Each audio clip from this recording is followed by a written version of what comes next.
We are all here to join in the celebration of another police station. Chicago is one of the few cities, and I underline that, very few cities, across the nation that continues to build new police stations, fire stations, or even libraries. Most of them discontinued building police stations. As many of you know, I've said many times, these facilities serve a dual purpose every time you build something new. They house our first responders. They also are community anchors. They really become part of a community. And if you look at the old police stations compared to new police stations, it's completely different. The public is invited continually to participate in CAPS and community organizations. Before, the only time you went to a police district is if your son was arrested, or if you're a witness, or unfortunately if your family's a victim of a crime. And that's the only time you're ever invited to a police district. And now the police buildings are completely different. It is part of the community, part of the outreach that you have to have in community policing. These buildings show that every community has opportunities to grow and prosper, that families should feel safe in their homes, and their children in the parks in their communities. And they have to be part of the solution. They cannot be part of the problem. CAPS is greatly needed in every section of the city. You have to have people take ownership of their family, of their block. If they don't, who else is going to take ownership? Only the gangbangers and dope dealers. And you see that in parts of the community where dope dealers and gangbangers become the family and become the block and everything else. So that's why you can continue to invest in efforts like this. This is a 44,000 square foot police station, include many, many modern features. These features include technology advanced roll call, secure viewing, lineup rooms, quiet room for traumatic incident counseling, physical fitness room for all the officers. They have community rooms for CAPS meetings as well as Black Clubs meetings and other organizations. It's a warming and cooling station during severe weather, which Chicago is noted for. The new police district will have green elements, including green and reflective roof, landscaping that keeps the building cooler and save energy. We'll also have permeable pavings, which allows rainwater to soak into the ground instead of draining into sewers, which cost you more and more money. The 12th district, which will cost about $41 million to build, is the 11th new police station to be built by funding under Neighborhoods Alive program. By the end of the Neighborhood Alive effort, we will have completed 19 total stations out of 25. That is amazing. But this police station is just the latest in a long list of additions in the second ward and the communities that encompasses it. And that's what you have to get out of the idea, I only live in this ward. You live in the city of Chicago. Wards change, boundaries change every so many years. So remember that. And so when you look at the changes over the last 22 years, you have to have vision. And vision comes from a lot of community people. I see the O'Neills here. They've been in the forefront continually with me at community meetings and a lot of things that take place. Public hearings, budgets, and all that, to give their ideas and recommendations. It's amazing how many ideas you get from the public, ideas and recommendations and insight they have in regards to their community. And that is a great example. The cooperation you need in fulfilling these goals, because anybody can say no. It's easy to say no. It's easy to stop progress. People don't like change. People don't like change. We fought 6 years for Walmart, and everybody loves Walmart now. I don't get it. They built them all in the suburbs. We're building one on Presidential Towers. No one says anything. Remember all the opposition? Oh, it's unfair and everything else, and they're worse. All of a sudden you get Aldi's. All of a sudden you get Target. You get all these other stores. No one said anything, but it was a national coalition of people in Washington that told all the aldermen what to do, and they did it for years, and they stopped. Now they all want them. It's like, they want ice cream, and they want it bad. I want it right away. And so it's really kind of sad, but that's called leadership. I think it's all about leadership, and leadership is needed. You can't go back to, it's mine, this is my ward, this is my, I can't get anything done. It has to be, you have to look at the city totally in regards to the vision.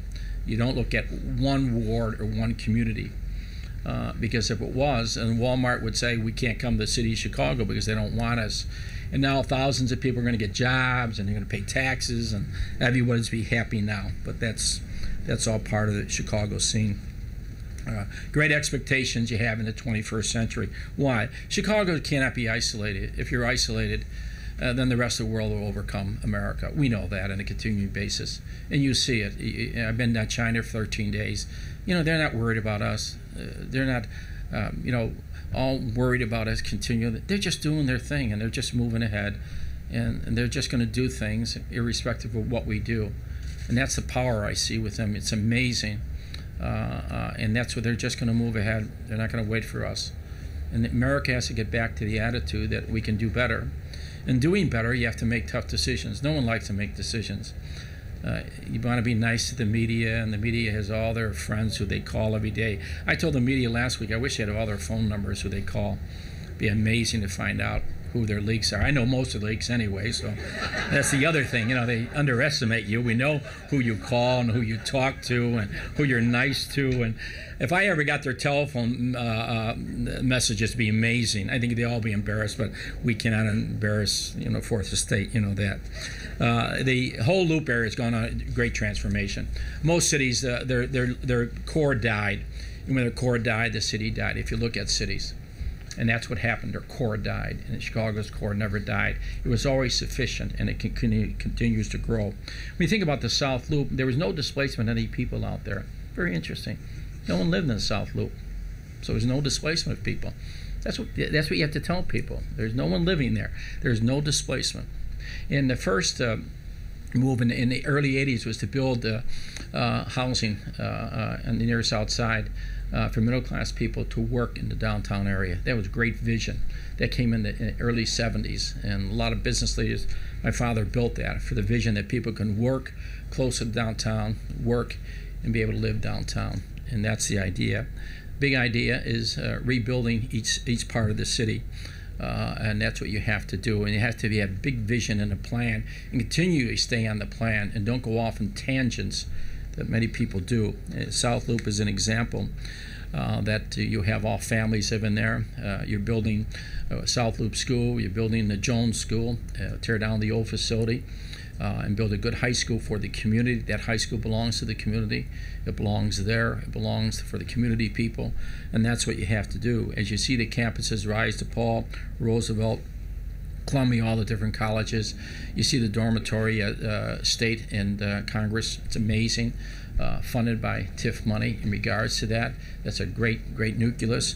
But most important, the museum campus, moving Lakeshore Drive over, making a whole campus in Northerly Island is part of it as well. It's make that is for the people. It's not for a few. And you have to really tell that to your elected officials. The public have a right to the lakefront. And that's very important in taking out Miggs Field and putting in a park for the people. It wasn't a private thing. It was done for the public vision, and that's what you have to do. Soldiers Field, modernization of that, $660 million, and what the transformation has been. It's really helped the Park District, and much of their funding is they contract different events out that goes into their fund. It helps to broaden neighborhood developments through the Park District, which Tim Mitchell has done a tremendous job in. And of course, the whole idea of building over railroad tracks, the air rights case. It started at Randolph Street all the way to Lakeshore Drive, all the way to Wacker from Michigan. That's air rights case. And then you saw the air rights case of Millennium Park. It's all above it. And of course, then you see the transformation of air rights cases continually in South Loop. All the land is valuable, especially owned by the railroads, which is one of the largest owners of property in the city of Chicago. And of course, continuing landscaping, continuing medians, what we see in there.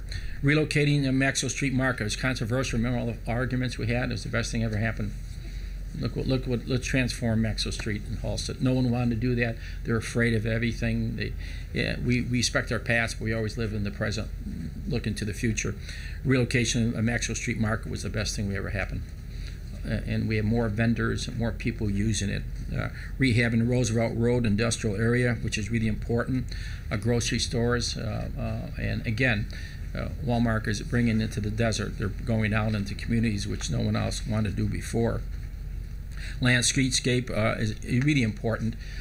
Continue to, even in the downtown area, is more trees and flowers, green roofs, all that to enhance the environmental issues dealing with the downtown area. because it should not be an island. Harold Washington Harold Washington Library is a jewel for the city. Every other city we celebrate 20th anniversary of that dedication, which we're really proud of after the late Harold Washington. Renovating Mercy Hospital and Rush Medical Center. Medical centers are the anchors of community. They employ a lot of people. They do a lot of good. And again, those facilities are great health care for communities on the west side and the south side of the city of Chicago. We're proud of all the infrastructure we've done for buildings.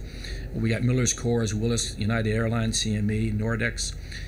We have largest manufacturer of turbines here in the city. ABLA, Transformation, CHA Transformation, New Roosevelt Square Community, over 2,000 units of rental for sale housing. CHA's rehabbed about 727 units. Senior units, which is really important, rebuilding the senior housing in the city of Chicago. We constructed Fire Station 18 right here. We have campus parks and play lots in 6 new campus parks and play lots in the city. Fire Academy Training Center in South Loop, and built and renovated the Office of Emergency, OEMC on the west side. That's been a godsend for all of us. You take the whole renovation of Madison Street that happened in '96 for the convention, and a lot of people were against that. Proved we were right. You have to have vision, you have to have implementation of it, and help the community continue. When you think about all that, except with Skid Row, there were very few people ever lived up to Ashland Avenue, so we didn't displace anyone there. This idea you're displacing people, it was not true. CTA has undertaken many, many projects over 20 years. The Polk Street was reopened at the Harrison Red Line in 2008. And that is really important. The CTA is continually rebuilding its infrastructure. It's an old infrastructure. It's almost 100 years old when you think about that infrastructure, and that's why you have to continually improve the efforts of everyone. Green roofs and TIF funding is really important. TIF is the key of economic development of the city. If you didn't have TIF, you would not have any economic development. We would not be standing here in most of these projects. No one would be here. And the tax increment financing, that's your economic tool. That's the only thing the city has, is an economic tool. Nothing else entices people. And that helps us in green technology. If you look at all the green technology that we've had in the city of Chicago. And that has a long-lasting effect. And I want to thank all those who have participated in the process. And it requires many, many people to participate. I want to thank them for your ideas, your input, your love of the city, your accomplishments individually and collectively. There are many people out in the audience, and people who are not here that have done a tremendous job here in the city of Chicago. Because I think everybody should be a public servant. No one should be an entitled servant. You serve the public. You serve the public. The public are the taxpayers. We work for you. We're employees for the public. And we have to get that back into federal, state, county, and city government, that we work for you. We don't work for somebody else. We don't work for a party. We don't work for a philosophy. We don't work for a union. We don't work for an association. Taxpayers pay the bills. And that's what we have to tell people. I think this is a great city. It has a great future because people in the audience and people behind me have really believed in the future of the city of Chicago. And they believed in progress. There may be difference of opinion on issues, but in the long run, there has to be a decision to be made for the future. If you don't do that, then you live in the past. When cities live in the past, they have no future. And I firmly believe, because of the foundation that the citizens have made, block clubs, community organizations, local school councils, CHA councils, parks, libraries, all those and community organizations have truly made a difference in the history of the city of Chicago. It is because of you that I had the great privilege and honor of serving you as mayor of the city of Chicago. And I think it's a great honor, and it's a great privilege. You don't look at it lightly. You work hard. You have to work hard. And you don't worry about all the criticism that you may take, because you're not on a tangent. You don't worry about your political future. You worry about what is good for the city. And every decision I made was upon one issue. How is it going to help the city? I'll give an example. All the heat that I took from Millennium Park. You would think the media supported that at the beginning. And that is kind of a sad issue, because now they think it's the greatest thing since sliced bread. You know, they're down there filming and interviewing people. You need foresight, and don't worry about the naysayers. get the people who really want to support a project and move forward. Thank you very much.